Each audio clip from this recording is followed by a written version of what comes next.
everyone and welcome back to my channel. So today for spooky season I'm going to be doing a look inspired by like a rotten pumpkin patch kind of thing. I have not completely planned this out, so I'm kind of going off just literally just playing with stuff today, but I've got a general idea, so it should be fun. You get to see my creative process as it would be. I went as a pumpkin last year for Halloween and it was kind of, I would say more cutesy, but probably my cutesy is probably someone else's horrifying.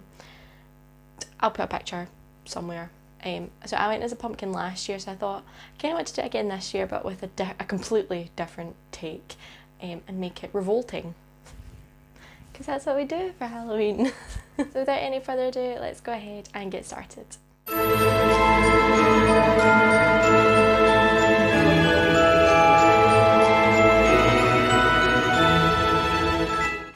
Okay, so to start this look, what you're going to want to do is cover your brows. So for a kind of more in-depth tutorial on this, you're going to want to check out the Medusa makeup video.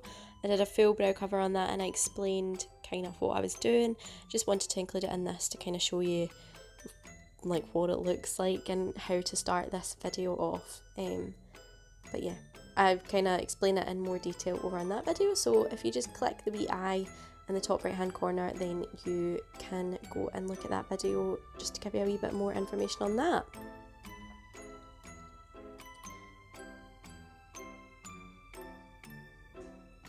So once I had covered both of my brows, I went in and sketched out the shapes of the pumpkin face that I wanted using a black eyeliner pencil. So to start, I actually looked at some reference photos on Pinterest. I just searched in rotten pumpkins just to see kind of what they looked like, and obviously when they're rotten away they kind of disfigure, so the pumpkin face does not have to be perfect, it does not have to be neat. The more lopsided and uneven the better. So I just kind of sketched in a very basic shape, so 2 eyes, a nose and a mouth. And then I'm just going in with a black base. This is the P.Louise base, and I'm just filling in all of those areas, just making sure that they're completely covered in black so that they look like the hollowed out eyes of a pumpkin. And you don't actually have to be too neat with this application, because the edges are going to be covered up, but the neater the better, just to save you any additional work.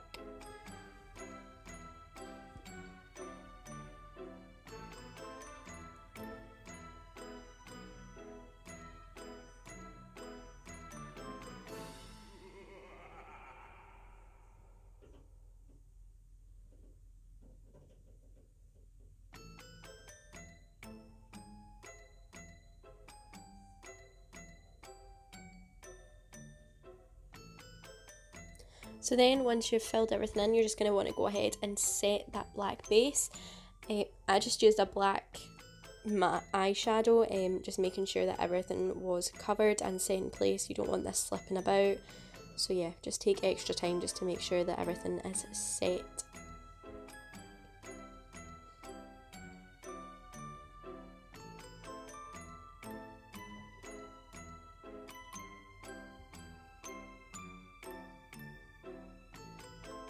So then to kind of start the pumpkin shape, what you're going to do is draw on some guidelines. So obviously pumpkins kind of have these indents on them, so you just want to kind of mimic that. These are not going to be the actual lines of the pumpkin, this is just a guide, so they don't have to be perfect at all. So I just started with a kind of straight line down the centre of my face, and then 2 kind of curved lines going from the top to the bottom that curve round. Again, if you're struggling, just look at reference photos for this. And then for the fun part, I took some liquid latex and some cotton wool and just went to town and covered my entire face in this basically. So the goal here is to make your face look, or your skin appear more 3D and textured. So you want to apply the cotton wool on either side of the guidelines that you have marked so that it looks like that line is kind of sunken in. And you also want to apply it around all of the areas that you've blacked out so that it, like, again, looks 3D. I made particular point of making all the edges where the black is. The cotton wool, I made it quite thick so that it really gave the impression that this pumpkin was really rotten away. But yeah, you just want to do this all over your face, build up all the different layers of cotton wool. As you can see kind of on the side of my face there, your lines don't have to be neat. Probably the less neat the better for this. And if there's any like areas that you want to look hollowed out or anything like that, then just do that with the cotton wool.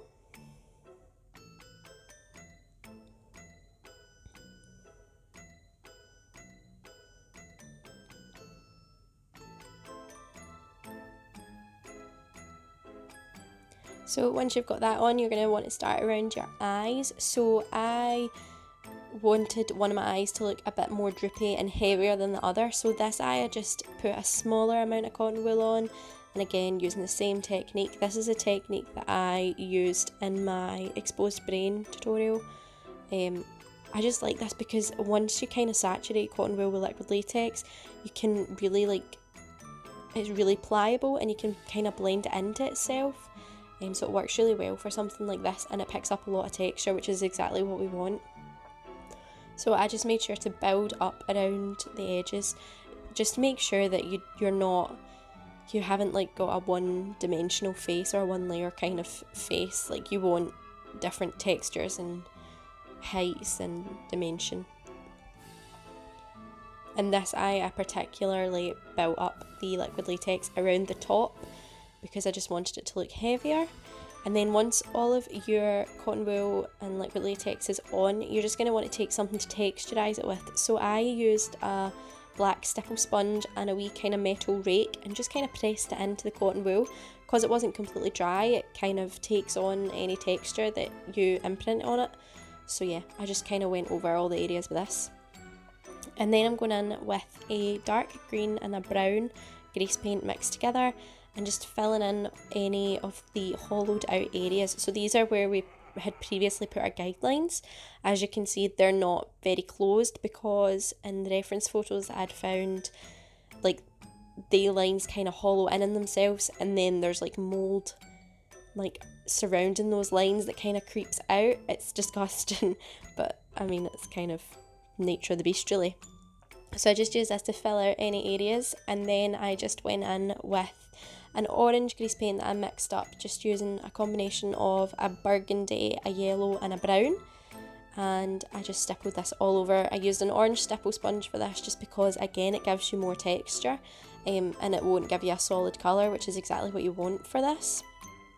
But I just stippled this orange colour all over the cotton wool, and made sure it was a good kind of coverage of it. And you can see there, because you're using a kind of more porous sponge, it doesn't completely push it into all the cracks, which is exactly what you want. Obviously if you don't have an orange stipple sponge, then you could absolutely use just a normal sponge and just cut like wee bits out of it. It will work exactly the same. And then I'm just going back in and cleaning up any of the areas that I kind of went over with the orange that I didn't mean to. And then I'm taking that black and kind of deepening up the hollowed out areas on my forehead and on my cheeks. And then any like lines that are really prominent on the cotton wool, I kind of just ran it into them as well, just to create more texture. And now kind of for that like moulded appearance, it's disgusting, I'm taking a mixture of a dark green and a blue grease paint, and I'm stippling that on the edge where the orange meets any of the black or any of the hollowed out areas, which kind of gives the impression that it's like rotten from the inside out. Again, this is just what it looked like on all my reference photos that I found, so that's just what I went with really. And then I'm taking a green and a brown around my hairline. You could absolutely do this and put a bald cap on and do like the whole head, but I just kind of wanted to stick to my face today. I was toning it down. This is toning it down for me, but yeah. So I just stippled that around the edge of my hairline. And then I started with the Gelafix. So I just thought like a rotten pumpkin wouldn't exactly be dry. I thought it would be quite slimy, like it's in a pumpkin patch, there'd be like snails and slugs, and so I used some Gelafix and I just melted it down and applied it just here and there and everywhere really, just to make it look slimy. Particularly around the mouth, I kind of attached it to one side and then pulled it down and attached it to the other. around my forehead, and any wee bits that, as you can see there, were like wee strands. I tried as much as possible to try and keep that to the face, instead of breaking them and not having them. This was a good one. This is kind of what I'm meaning, like you attach it to one side, then I pulled it down, twisted it and attached it to the other. Oh, look at that, nasty. Okay, so then for kind of the final step, I applied some Pros-Aide around my hairline, and kind of around the mouth and the nose, just wee bits. I focused it mainly around the hairline though, because that's where I wanted like the next part to come in. And then you just want to use some craft moss. I got mine from Hobbycraft.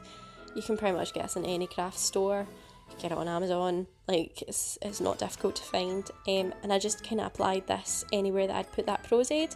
So I put it kind of sporadically around my face, and then I concentrated it on the area around my hairline, just because that's kind of where it would like grow out from the ground, I think. I don't know. It just made sense to put it there to me. So yeah, I just concentrated it around there, added any Pros-Aide where it wasn't sticking, and then just stuck it down.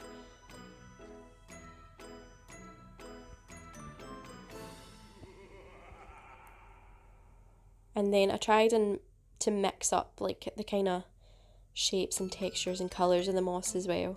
And then just to make it look a bit more dirty, I took that black eyeshadow that I'd used before on a blending brush and kind of stippled it about just to make it look a bit dirtier. And then for the final touch, just to make it look even more slimy and disgusting, I applied some glycerin using that same orange stipple sponge from before, and it just made it extra slimy and rotten basically. And there you have it, guys. That is the finished rotten pumpkin makeup look. As always, everything that I have used will be listed down below, as well as all of my social medias. Make sure you give me a like and a follow on them, and make sure that you subscribe to my channel and hit the notification bell so you don't miss any future uploads. I hope you have enjoyed this disgusting episode of spooky season, and I will see you in the next video for another creepy makeup look. Hope you've all enjoyed. Bye! One day that I don't need them to be neat are my plates the neatest they've ever been. Why is that a thing? I think I have issues. My brain just doesn't work the way everyone else's works. We should make a compilation video of how many times I've made myself look like an egg over Halloween. That would be really funny. Oh, that was satisfying. So much for me saying that it doesn't have to be neat and tidy, and I'm going in and cleaning it up. And you're done. Feeling a cotton wool was quite strange, isn't it? Like, this would give some people the heebie-jeebies probably. Put this on. Too warm, too warm, too warm. Oh, don't burn yourself with gelatin. It's sore. I can't move my face.